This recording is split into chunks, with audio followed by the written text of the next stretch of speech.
I take another half-hearted practice swing, standing flat-footed in the on-deck circle. But really, I'm more focused on studying the pitcher's motion. As usual, I've only seen this guy 2 or 3 times throughout the season, my rookie season. So I continue to study every meticulous movement he makes. I see the way he looks into the catcher receiving his sign, how he either shakes off or agrees with the catcher's called pitch. Sometimes you can pick up what and how much conviction the pitcher has in the requested pitch from his battery mate. Then, he stands back and comes set in a slow and methodical motion. Then, bam! He twists on his back leg, rotating 90 degrees, jerking his front leg up, his hand clutching the ball tightly inside of the glove as he brings his arms up to chest level. He starts to remove the small, white-red striped ball from inside.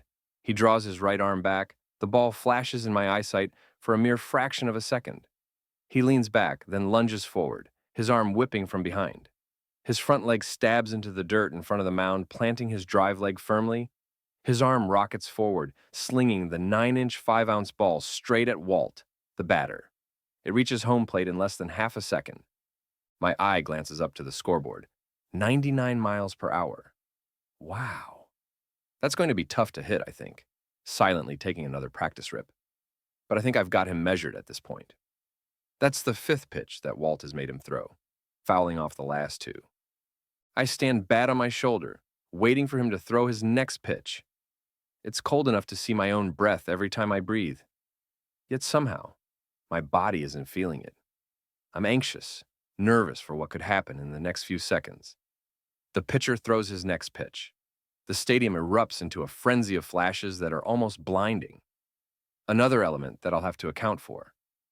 The umpire screams, "Ball 4, take your base." Suddenly, my body's overcome with a penetrating coldness. Not from the weather, but deep, deep from inside. My eyes widen, my heart pounds in my chest. I start to sweat a bit as realization comes full circle. I am about to live every child's dream. I stand frozen in the on-deck circle. I'm about to step into a batter's box on a Major League Baseball field in the bottom of the 9th inning, with the bases loaded, 2 outs, and my team down by 1 in Game 7 of the World Series. Every kid's fantasy, right? But terror grips at me, clawing at my every fiber. The umpire and catcher turn their heads to me, staring, waiting for me to stride to the box. I go to move, but my legs won't budge. They feel like they're weighted down by massive lead boots. My throat is dry as the Sahara Desert. The contents of my stomach suddenly feel like butterflies circling about. I can't move. It feels like the whole world is staring at me. I know that can't be true, but I know that at least 45,000 people are. The stadium sounds louder than a rock concert. My walk-up music blares over the speakers. The announcer calls my name over the PA system. But I haven't moved. I hear from the dugout, "Go get him, kid," my teammates urging me on. I take a deep breath. I've got this. I've measured this guy, I think to myself. Summoning my wits, I knock off the donut ring from my bat and step forward, heart still pounding. I get 2 steps when I catch movement from the opponent's dugout. An older, graying hair man has sprinted onto the field. I chuckle as he's moving faster than me. I see him raise his right arm, pointing to the outfield, or more so the bullpen. It's the manager of the other team. I stop dead in my tracks. Oh no, he's making a pitching change. I gulp as the arid feeling in my throat returns. I've spent the last few moments studying this current pitcher, and now he's not going to be the one throwing pitches to me. I look back at my dugout. I don't know why. My teammates can't really help me at this point. I'll just have to wait and see who the manager's called upon. The bullpen door flies open. A tall, lean, straggly man appears, running across the outfield to the mound. Jason "Killer" Miller. Of all people in the world, it's Jason Miller. I shake my head. The butterflies turn into albatrosses. Miller and I have a history going back to our college years. We've squared off many times, and nearly every time, he's gotten the best of me. In fact, I didn't get a hit in our last 15 meetings, and struck out 8 of those times. Clearly, their manager has done his homework. He reaches the mound, takes one look at me, and smiles. It's not one of those smiles like, "Hey buddy, what's up?" No, it's one of those, oh, it's you. I'm going to crush you and all your hopes and dreams. Smiles. I run a quick search of my memory bank. I know he throws 95 plus with a nasty wipeout slider every once in a while, mixing in a changeup. So, at least I know his arsenal well. I can't hit it, but I know it. I retreat back to the on-deck circle. Every incoming pitcher gets at least 8 warm-up pitches. So my at-bat will have to wait an extra couple of minutes.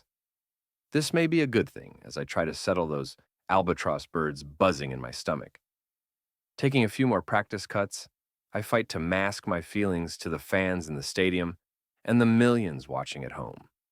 I seem as cool as a cucumber, but inside it's like a duck's feet below water, churning away, keeping it afloat. Let's play ball, the umpire shouts. Miller's got all his warm-up pitches in. I stride back to the plate, stopping for a second. I've forgotten what handiness Miller is. It comes back in a flash. He's a lefty. So, the only advantage I have is I'm a switch hitter. So, I take up my position in the right-handed batter's box. I like to stand right in the middle. I plant my back leg, twisting the toe in the dirt, making a little groove. Then I bring my front leg in, kicking the ground. I stand in, shifting all my weight onto my back right leg, leaning back, holding the bat out in front with my left hand lining it up with Miller on the mound, before swinging back behind me, gripping it with my right hand. The bat comes to a stop, resting comfortably just behind my head, suspended above my back shoulder. I stand ready for the first pitch of the most important at-bat of my life. I fixate an intense glare out at my opponent. He does the same to me. Suddenly, the raucous crowd noise seemingly evaporates into the air. It's like my eardrums switched off. No ambient sounds are being processed. I blink for 400 milliseconds, but that's all the time my eyes need to block out everything outside of the 60 feet 6 inches between Miller and I as he stands on the mound. He comes set hands at his waist, breaking into his motion. Here we go. His leg comes up 3 inches off the ground, applying pressure to his back drive leg, twisting slightly, showing me his back hiding the ball in his glove as long as he can. Finally, he pulls his left hand back, exposing the ball. I catch a small flash of it just before it disappears behind him. I see his arm whip forward as he lunges violently, releasing it, slinging it in my direction. The flashing camera lights I was worried about before are non-existent in my tunnel vision. The same thing can be said for the ball, though. My eyes rapidly search for the sphere hurtling at me, speeding, cutting through the air at 100 miles per hour. There, I pick it up. It's almost on me, literally, as I realize it's been aimed at my head. I bail out of the batter's box, throwing myself to the dirt, heart racing. Picking myself up, I hear the umpire ask me if I'm okay. I respond with a yup, dusting off my uniform, shooting Miller a death stare. The crowd also voicing their displeasure with the 6'6" left-handed flamethrower, booing him incisively. He just smirks as he catches the death projectile the catcher just threw back. I nod, so he wants to play some good old-fashioned hardball, eh? Back in the older days of America's pastime, that would have been an innocent dustback, part of the cat and mouse game played between the pitcher and hitter. I stomp back into the box, following my same routine. Planting set, bringing the bat back, awaiting the next pitch. Miller follows the same suit with his pitch. A model of consistency, same exact motion, delivery, and release point. The fastball blazes across the gap, right down the middle of the plate. I take it just to give my nerves a chance to settle down after what just happened. The umpire screams out, "Strike one!" This brings the count to 1 ball, 1 strike. We get set to tangle for the 3rd time, repeating the previous steps. The ball flies out. I see it spinning in the air. It's rotating so fast that the red stitches become a dot in the center of it. Slider. I stand still, watching it go by. It's low, way too low to put good wood on it. Ball 2. 2 balls, 1 strike, the umpire shouts, informing the world. I remember that Miller sometimes gets wild with his sliders. My brain starts to churn as I step out of the batter's box. My eyes shift to my third base coach, who runs through a series of hand signals touching his body, getting to the one telling me to take the next pitch. Got it. Miller delivers his next pitch. Another 100-mile-per-hour heater blazes past. Strike two, 2 balls, 2 strikes. Another helpful statement from the umpire, like I needed a reminder. Now we're down to our last strike. All that stands between us and defeat is one more fastball I can't hit. The next pitch comes barreling down the tunnel. It's another slider. It cuts across the plate, almost into my back leg, another too low. Ball. 3 balls, 2 strikes. Miller's now thrown 2 sliders nowhere near the strike zone. Can I now eliminate that pitch? Would he dare walk in the game-tying run? I wonder. Checking with the coach, I get another series of signs. But I know at this point, anything near the zone, I'm hacking at it.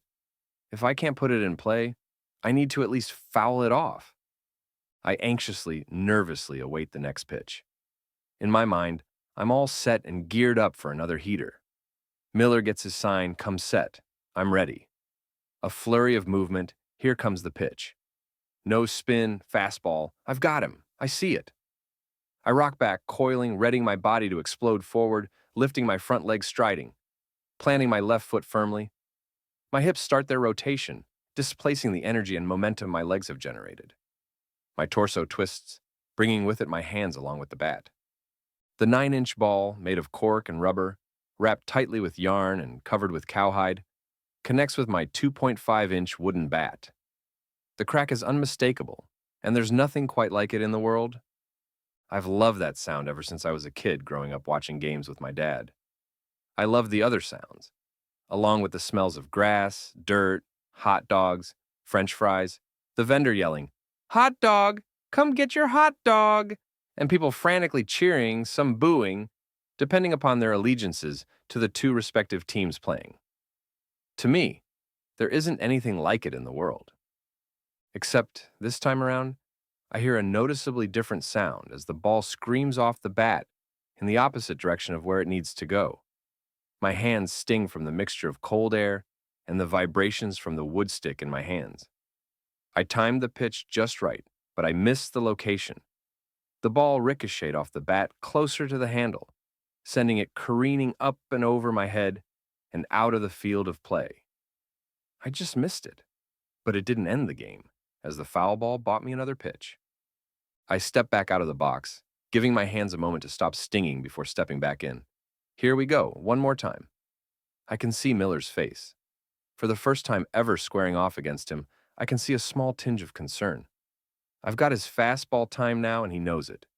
He can't throw another slider for fear of walking in the tying run. He doesn't trust his changeup enough, from what I can tell. He knows it, I know it. The crowd does too, and so does everyone watching around the world. The next pitch will inevitably be another fastball, and this time, I'm going to crush it. I get set, he gets set, nodding at the catcher, agreeing to the fastball like there was ever any doubt. He readies. Here comes the pitch. Fastball. I've got him dead to rights. It's right down the chute, heading down the middle of the plate. I react, coiling, letting loose. The bat whips through the zone. Connection. That sweet, sweet sound of a bat cracking against the ball in the sweet spot. For the first time, I notice the camera flashes in the stands. The home crowd stands on their feet, and the stadium just about erupts into bedlam as the ball soars through the cold night sky, becoming nothing more than a small dot. I start my jog down the first baseline, eyes still fixated like everyone else's on the white dot as it reaches its apex in the sky. The other players start to circle the bags, slowly watching the ball as it starts to make its return. For a moment, everything I've worked so hard to achieve is coming to fruition. I've just done what every kid dreams of, winning Game 7 of the World Series with a walk-off hit.